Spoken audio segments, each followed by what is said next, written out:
मेरी राय ये है कि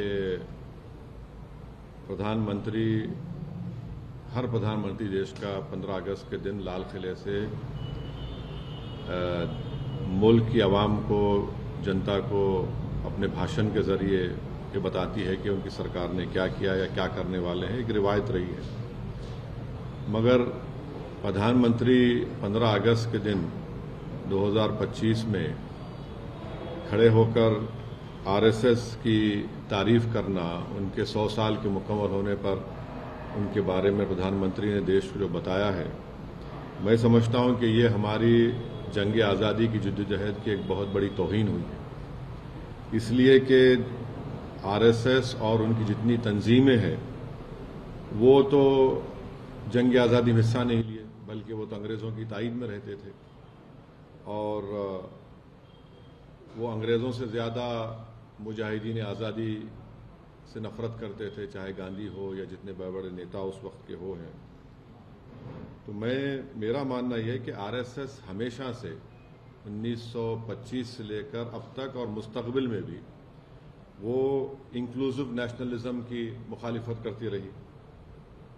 जो यही इंक्लूसिव नेशनलिज्म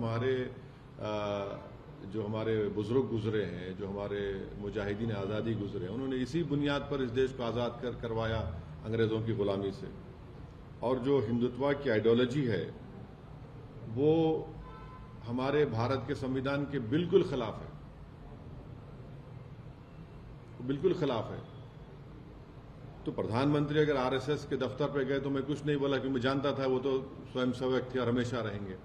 मगर जब आप प्रधानमंत्री के तौर पर ये कह रहे हैं और इस तरह की बात कर रहे हैं, जो संघ परिवार इस मुल्क में हेटरेट को फैलाती है, डिवीजन होता है, तो ये तो प्रधानमंत्री उनकी तायीद कर रहे हैं।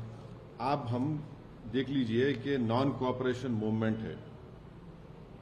सत्याग्रह जो होती थी 1920 और 40 में, रोलेट एक्ट के खिलाफ जो एजिटेशन होता था, सिविल डिसोबीडियंस या क्विट इंडिया मूवमेंट था, या नेवल म्यूटिनी इन मुंबई थी, इसमें क्या आरएसएस नजर आती है क्या आपको? फिर आप देख लीजिए, मैं ये क्यों कह रहा हूं, आरएसएस का जो प्रार्थना है, वो प्रार्थना में क्या लिखा गया है बताइए आप? क्या वो प्रार्थना इंक्लूसिव है?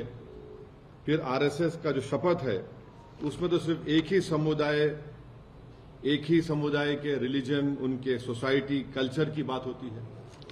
और फिर आप अगर हिस्ट्री में जाएंगे तो जब अंग्रेजों ने ये फैसला लिया कि कोई भी ऑर्गेनाइजेशन मिलिट्री ड्रिल यूनिफॉर्म पहन के नहीं करेगी, तो फौरन 29 अप्रैल 1943 को गोलवालकर ने एक सर्कुलर लिख दिया कि हम अपने इनका जो यूनिफॉर्म है निकाल रहे हैं।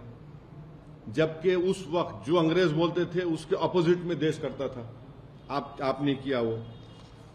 एक और बात आपको जानना चाहिए कि श्यामा प्रसाद मुखर्जी कौन है? श्यामा प्रसाद मुखर्जी जनसंघ के फाउंडर हैं, महासभा के हैं और आरएसएस के एक जिम्मेदार थे अंडर अ पैक्ट। दिसंबर 1941 में श्यामा प्रसाद मुखर्जी बंगाल कैबिनेट में मंत्री बने। कौन उसको हेड कर रहा था? फजलुल हक। ये कौन था फजलुल हक? ये फजलुल हक वही आदमी था जो पाकिस्तान के रेजोल्यूशन मुस्लिम लीग के सेशन लाहौर में मार्च 1940 में मूव किया था। आप बताइए फिर आज प्रधानमंत्री इनका बात कर रहे हो। दूसरी आखिरी बात, ये जो प्रधानमंत्री कहते एनजीओ, आपको इनकी हिस्ट्री अगर मैं, क्योंकि वक्त नहीं है, मुख्तसर से अल्फाज में कह रहा हूं कि आरएसएस ने जो मिसलेनियस एप्लीकेशन नंबर 17 1978 में जो डिस्ट्रिक्ट जज नागपुर के सामने फाइल किया था, राजेंद्र सिंह ने फाइल किया था, जो बाद में बाला साहब द्योरस जो उस वक्त सरसंघचालक थे, उनके बाद वो सरसंघचालक बने। उन्होंने क्या लिखा पढ़ लीजिए आप। कॉन्सेप्ट ऑफ हिंदू नेशन के बारे में उन्होंने क्या कहा था। फिर उसके बाद आप पढ़ लीजिए जो एप्लीकेशन उन्होंने दिया था उसके पैराग्राफ नंबर 13 पे क्या लिखा हुआ है। फिर उन्होंने सरसंघचालक के बारे में क्या कहा था। ये तमाम चीजें सामने हैं। उनका पार्टी का जो आर्टिकल 14 है, कल्चरल ऑर्गेनाइजेशन बोलते हैं, मगर हर काम आप पॉलिटिक्स में हिस्सा लेते हैं। तो ये हमको अफसोसनाक दिखा कि प्रधानमंत्री इस तरह की बात किए बहैसियत के प्रधानमंत्री के, वजीर आजम के। आप देश के बारे में बोल रहा था, आपने कल अपने भाषण में कहा कि दूसरी बातें कहीं। ठीक है, हम आइडियोलॉजिकली बीजेपी के खिलाफ थे, रहेंगे, प्रधानमंत्री बीजेपी से आते हैं, मगर एक वजीर आजम तो है। मगर इस तरह उन्होंने आरएसएस की उनको सराहा, उनकी तारीफ की, ये सरासर गलत है और ये हमारे देश के लिए ठीक नहीं है।